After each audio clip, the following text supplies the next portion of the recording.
Extrait de la vie, les maximes et les œuvres du très excellent contemplatif, le vénérable frère Jean de Saint-Samson, aveugle dès le berceau et religieux laïque de l'ordre des Carmes réformés, par le père Donatien de Saint-Nicolas. Le Saint-Esprit alluma au fond de son cœur un feu d'amour si brûlant, si consommant, et qui agissait en toutes les puissances de son âme avec une telle impétuosité et volupté, qu'encore qu'il fût contraint quelquefois d'en produire quelque chose à l'extérieur, il sentait toutefois qu'il n'en exprimait rien en vérité.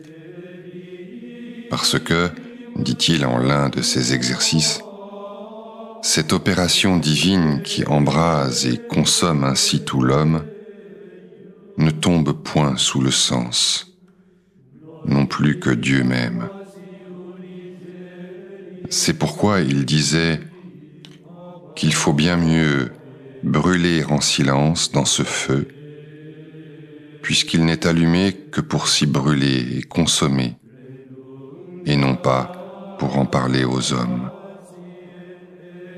Toutefois, comme la douce violence de ce feu divin avec l'obéissance des supérieurs le pressait parfois extrêmement, à peine pouvait-il se tenir d'en parler. Car, disait-il à Dieu, « Ô mon amour et ma vie, quel moyen d'être amoureux, brûlant au feu d'amour, et n'en point parler. Quoi, brûler en silence d'un feu si doux, si savoureux et si délectable, sans exhaler la flamme d'amour par la bouche. Il donnait donc quelquefois liberté à son cœur et à sa langue d'exhaler au dehors ce feu mystique qui le dévorait délicieusement au-dedans, spécialement lorsqu'il dictait ses écrits plus perdus et plus mystiques. Car à peine l'a-t-il jamais fait pleinement dans la conversation. Là, il compare ce feu divin aux flammes dévorantes, qui, sortant de certains lieux souterrains, sont comme des torrents de feu, qui réduisent en cendres tout ce qu'ils rencontrent. Et dit que depuis que ce feu est allumé dans une âme, il brûle toujours là-dedans et ne cesse jamais son action, qu'il n'y ait consommé tout ce qui est de la créature et qu'il ne l'ait entièrement fondu, substantié et converti en soi, incomparablement mieux que le feu ne fond et ne convertit en soi les métaux et tout ce qui lui est appliqué. L'âme, néanmoins, demeurant toujours dans son être créé.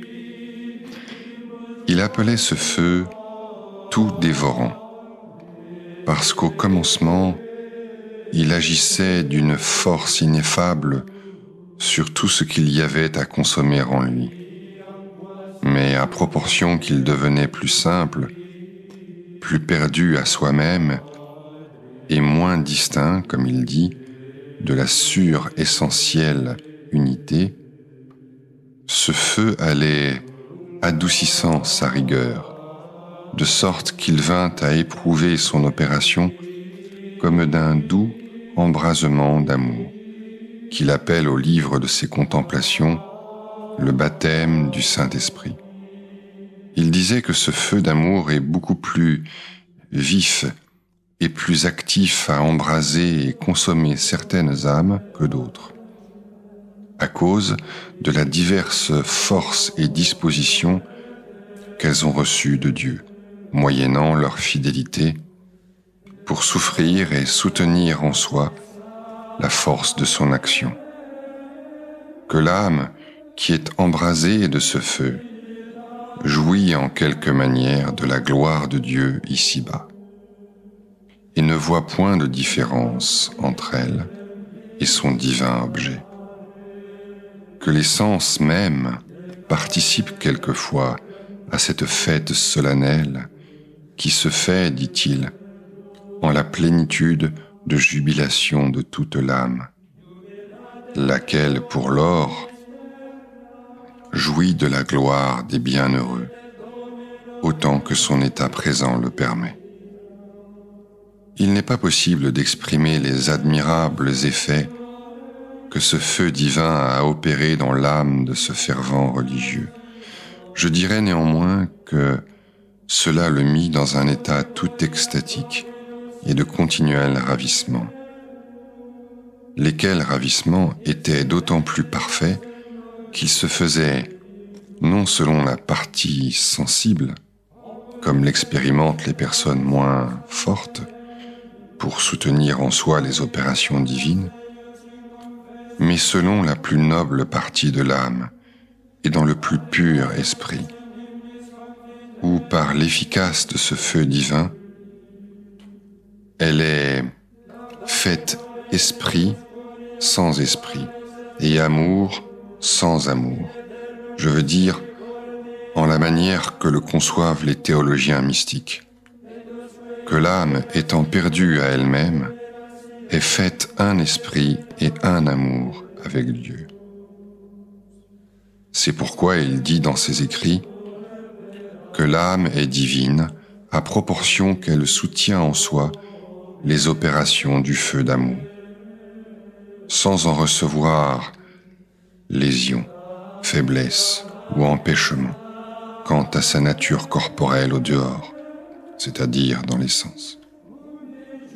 En effet, il a supporté l'action de ce feu divin et ses embrasantes opérations avec tant de force que, sans tomber, que très peu, dans les défaillances et agonies spirituelles d'une sainte Catherine de Gênes, et dans les transports, langueurs et évanouissements qu'on lit dans les vies de plusieurs grandes âmes saintes, il supportait la violence de ce feu, avec une égalité d'esprit inébranlable, paraissant à l'extérieur comme s'il eût été l'homme le plus commun de sa condition, quoiqu'il fût intérieurement dans un continuel excès d'amour. État dont l'excellence doit être conçue sur l'idée de la très sainte Vierge, qui, pour soutenir le poids et l'efficace du Verbe éternel dans ses chastes entrailles, fut tellement fortifiée de la vertu du Très-Haut qu'on ne lit point qu'elle ait jamais paru extasiée par-dessus les sens. En effet, les maîtres en cet art savent bien que telles extases n'appartenant qu'à un degré de vie spirituelle, qui en comparaison du plus pur et plus haut état de contemplation est encore imparfait, elles doivent se perdre et se surmonter nécessairement pour arriver au sommet de la vie contemplative. Parfois, néanmoins, on l'a trouvé ravi hors du sens, et souvent, lors même qu'il était encore séculier, on lui lisait quelques livres mystiques, il tombait, pour peu de temps, dans l'extase, de sorte qu'il semblait tout plongé dans un doux sommeil, semblable à celui de l'épouse qui disait « Ego dormio, et cor meum vigilat ». Mais retournant à cet autre état extatique, voyons comme il le décrit lui-même en ce passage de l'un de ses exercices.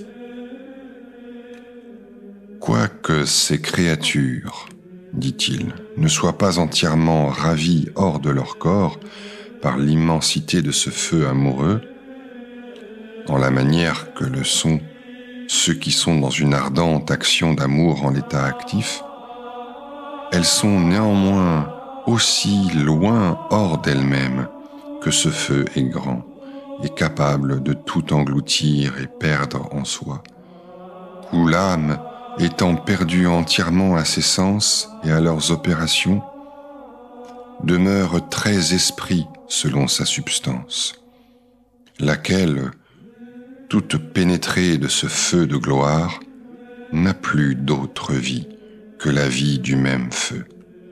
Là, toutes les intellections et les formes créées sont aussi parfaitement anéanties que si jamais elles n'avaient été. Dans la jouissance de cet état de profonde extase, on ne fait autre chose que soutenir et regarder son objet immense dans son infinie fruition. Et s'il arrive même qu'on fasse quelque chose de l'usage de ses membres, par acte commandé de la raison, c'est par cela même que toute l'âme se perd et s'extasie de plus en plus en l'abîme de son infini objet béatifique. Voilà comme il décrit ces ravissements mystiques, sur lequel sujet il parle ainsi amoureusement à Dieu en un autre endroit de ses écrits. C'est ainsi et dedans nous, ô mon amour, que souvent je jouis du paradis en terre, sans réflexion sur ceci ni sur cela, tout tiré que je suis ravi en vous, où je jouis abondamment de vous, dans une ineffable suavité, et vois à mon retour de là que tout homme est menteur et que toute créature n'est rien. Je ne puis omettre en ce lieu un passage très notable de ses écrits, où il met clairement le progrès de cet état mystique au feu d'amour, dans lequel on verra quelles ont été ses expériences en ce point qui lui a servi de moyen pour monter par divers degrés qu'il contient au souverain repos de la vie contemplative. Tandis, dit-il, que l'état d'extase est en vigueur dans les puissances ravies de sa très forte opération mystique, qui est d'ineffable saveur et d'ineffable largeur, l'âme toute réduite en ce feu simple et anagogique est dans un très unique fond. Il veut dire qu'elle est toute recueillie en unité d'esprit et est très simple dedans sa largeur ineffable, qui n'a ni terme, ni parole, ni même appétit pour sortir, s'expliquer et s'exprimer. Néanmoins, comme toute cette opération essentielle est de très grande et très mystique perception, la créature s'enfonçant et se perdant de plus en plus en son abyssal objet, en l'effort et l'effet de ce rapide flux igné, il arrive enfin au-delà de la perception. Ce qui ne se fait pas tout d'un coup, mais à force de mourir et de s'anéantir en Dieu. Au moyen de quoi, l'âme entre en la jouissance du bienheureux repos et s'y avance toujours sans s'apercevoir de ce qu'elle est, ni de ce qu'elle fait. Et à mesure que cette éminence reçoit progrès, la perception et l'opération divine est faite et rendue simple, de sorte qu'enfin il n'y en a plus rien dans le sens, et les puissances sont même chose avec le fond en parfaite unité. De ce feu divin naissait un rare et extraordinaire état, qu'en divers endroits de ses écrits il appelle la guerre ou combat d'amour. Cette expérience consiste en un certain rencontre qui se fait entre l'esprit divin et l'humain, où celui-ci, comme le plus faible, est contraint d'expirer en Dieu et de tomber passivement en ce feu divin pour y être fondu et transformé admirablement en lui, non par nature, mais par grâce et par amour. C'est ce qu'il va ainsi disant à son cher amour dans l'exercice qu'il a intitulé l'épithalame. Si vous vous plaisez, ô ma chère vie, aux actes de votre plus profond amour, par lesquels vous venez incessamment à moi, j'irai aussi réciproquement et incessamment à vous, en la force de mon amour, ou par rencontre mutuelle et très fréquente, nous combattrons sans cesse d'esprit à esprit, jusqu'à ce que l'un de nous deux ait succombé à son action. Mais que dis-je? Pardonnez-moi cet excès, ô mon amour. Jusqu'à ce que, dis-je, mon action, mon pouvoir et mes forces animées de votre amour aient succombé au vôtre, et qu'ainsi je sois totalement vaincu, pour me laisser désormais agiter et posséder à pur et à plein, sans aucune résistance possible de ma part. Il décrit naïvement les effets de cette guerre d'amour en l'une de ses contemplations, que je crois ne devoir pas être ennuyeux au lecteur, si je mets ici tout au long ces paroles. Ô douce, ô plaisante guerre d'amour, dans laquelle tout est esprit, tout est transport, tout est ravissement, tout y est extase et suspension, tout y est ébriété, feu, chaleur, embrasement et ardeur indicible d'amour. Ce n'est que plaisir, que délice, que langueur, qu'union, que transformation de l'âme en Dieu. Ce ne sont que dons, que richesse, que jeu, qu'ébat et passe-temps. Ce n'est qu'oubli de la propre vie et de soi-même, pour la vie et le plaisir d'amour en tout l'amour. Ce ne sont là que lumière, que splendeur, que pénétration, toute anticipation, souveraine sapience, souveraine connaissance. Ce n'est que simple largeur, profondeur, longueur et hauteur. Ce n'est qu'unité, qu'éternité, que perte et aliénation de toute chose et de soi-même. Ce n'est qu'expérience ineffable de très excellentes et délicieuses notions de l'amour. Ce n'est que simple vue et contemplation très simple, très large, très unique, très nue, très suressentielle, très perdue et très imperceptible. Ce ne sont là que pénétration, vicissitude et immobilité de toute pénétrante contemplation. Ce ne sont que secrets très inconcevables, ravissants et ineffables, contenant tous, en un seul et simple flux, des vérités, notions et délices infinies, dans lesquelles l'esprit amoureux défaut de soi-même, vivant en cette vastité abyssale. Par ce passage, qui contient autant de mystères que de mots, on verra combien extraordinaires ont été en cette grande âme les opérations adorables et industries amoureuses du très Saint-Esprit, pour la faire expirer à soi-même et à toute propre action en son objet bien-aimé.